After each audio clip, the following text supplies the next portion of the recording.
त्या दिवशी म्हटलं ना मी सूर्योदय नाही बघितला, तशीच माझी पण कंडिशन होती. आम्ही पुसदला राहायचो तेव्हा.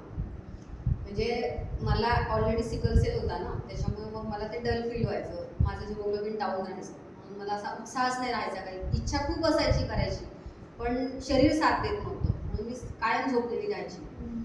मग पुसदवरून आम्ही अकोल्याला आलो. अकोल्याला आल्यानंतर मी असंच व्हॉट्सअप बघता बघता माझ्या मैत्रिणीचा डीपी बघितला. तिच्यामध्ये मला खूप चेंज वाटला. म्हणजे माझ्याच एजची माझीच मैत्रीण, एकाच वयाची, आणि ही एवढी छान आणि यंग दिसते, आणि आपण कसं दिसतो कुठेतरी ते फील होतं ना. म्हणून मी तिला विचारलं असं की कागं शीतल नाव होतीस, म्हटलं कागं शीतल तू काय केलं. तिने मला सांगितलं असं असं म्हणजे ठीक आहे.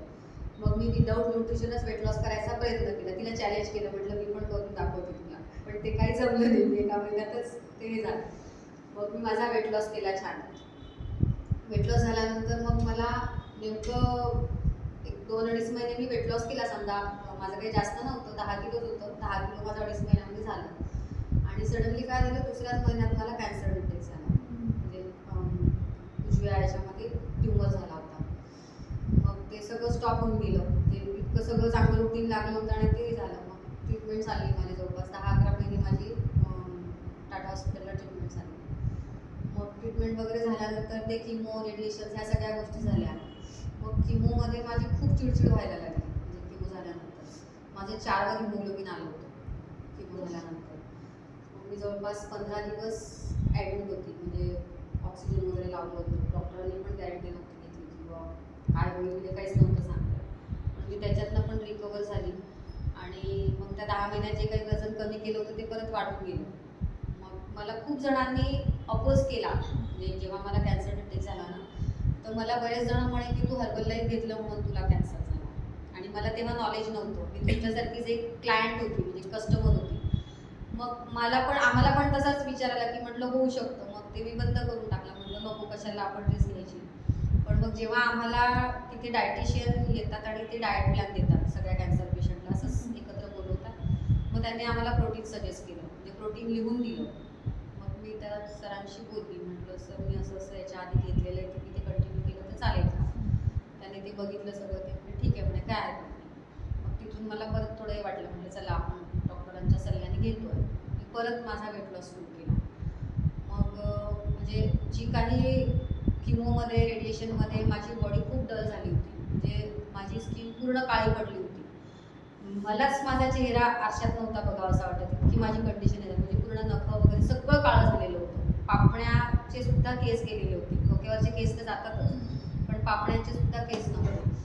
मग मी हळूहळू हे सुरू केलं. माझी रिकव्हरी खूप फास्ट झाली त्या मानाने. म्हणजे माझ्याऐवजी जर दुसरं कोणी असतं तर कदाचित 1-2 वर्ष उठलं पण नसतं. पण मी त्याच्यातून मग रिकव्हरी सुरू केली. परत माझं 8-10 किलो वजन मी कमी केलं. वजन कमी झाल्यावर मग माझा परत कॉन्फिडन्स वाढला. आणि माझे जे काही हेल्थ प्रॉब्लेम होते ते हळूहळू सॉल्व्ह व्हायला लागले. म्हणजे माझं हिमोग्लोबिन पहिले 7 ते 8च्या पेक्षा जास्त वाढतच नव्हतं. किती पण तुम्ही बीट खा, हे खा, म्हणजे माझं डाएट सतत सुरू राहायचं की आपलं हिमोग्लोबिन वाढलं पाहिजे. पण जेव्हापासून मी हे सुरू केलं तेव्हापासून माझं हिमोग्लोबिन पण मेंटेन राहायला लागलं. मला पहिले अर्धा किलोमीटर पण मी चालू शकत नव्हती. 10 पायऱ्या जरी माझ्या चढ उतर झाल्या तरी मला दम लागायचा. पण मी ह्या सगळ्या गोष्टींमध्ये मला माझं जाणवायला लागलं की आपल्याला याच्यामध्ये खूप बेटर फील होत आहे.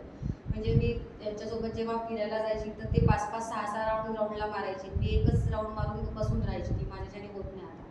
पण मग जेव्हा मी हे न्यूट्रिशन सुरू केलं तेव्हा मला ह्या गोष्टींमध्ये फरक जाणवायला लागला.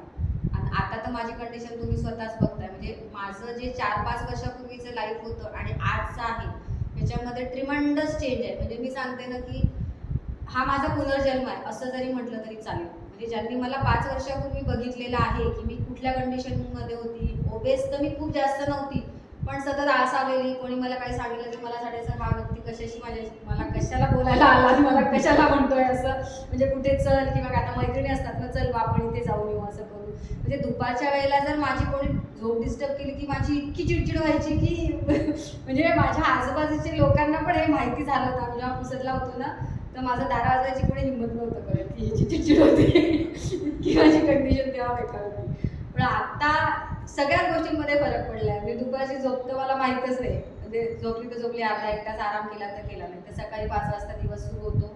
एक्सरसाइजच्या 2-3 बॅच होतात, स्वतःचं एक्सरसाइज होते, एवढं सगळं करूनही मी संध्याकाळपर्यंत एनर्जेटिक राहते.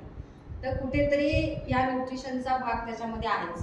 म्हणजे एक्सरसाइजचा ही पण माझ्या आयुष्यात नव्हता. एक्सरसाइज कसं करतात, काय करतात, नॉलेज पण नव्हतं, आवड पण नव्हती, काहीच नाही.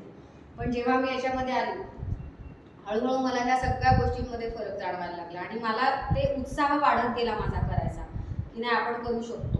म्हणजे मी सूर्यनमस्कारपासूनच सुरुवात केली, जेव्हा एक्सरसाइजला सुरुवात केली. मग स्वतःला पर्सनल ट्रेनर लावला, मग त्या सगळ्या गोष्टी शिकत गेली, त्याच्यामध्ये इम्प्रूव्ह करत गेली. तर आज माझी कंडिशन अशी, आता आजच आम्ही शेगावला चाललो, त्याच्यावरून तुम्ही इमॅजिन करू शकता की मी जी व्यक्ती 500 मीटर पण चालू शकत नव्हती, म्हणजे अर्धा किलोमीटर पण मी चालू शकत नव्हती, आणि आज मी 20 किलोमीटर चालायला लागली. मग हा जो काही डिफरन्स आहे हा खूप मोठा आहे. म्हणजे ही खूप मोठी अचिव्हमेंट आहे माझ्यासाठी. म्हणजे मी खूपदा ठरवलं की आपण म्हणजे जायला पाहिजे. आता आम्ही माऊलींचे खूप भक्त आहोत आधीपासून. आता हे तर जायचेच, समजा त्यांनी तर भरपूर वाऱ्या केल्या, ते तर दामणगाववरून पायी जायचे. पण मला असं हे वाटायचं की आपण नाही करू शकत, आपण नाही चालू शकत. पण ह्या गोष्टींमध्ये पण सगळ्याच गोष्टींमध्ये फरक पडला. एनर्जी लेवल वाढले. तर तुम्ही माझा आधीचा फोटो बघितला आणि आताचा तुम्ही बघताय, मी ते सगळंच दिलेलं आहे की 10 kg वेट लॉस झाला, त्याच्यानंतर कॉन्फिडन्स वाढला. म्हणजे मी 2 लोकांसमोर पण पहिले बोलू शकत नव्हते. आज तुम्ही किती पण लोक आणले, कोणी पण माझ्यासमोर बसवलं, त्यांनी मला किती काही प्रश्न विचारले तरी त्याची उत्तरं मी देऊ शकते.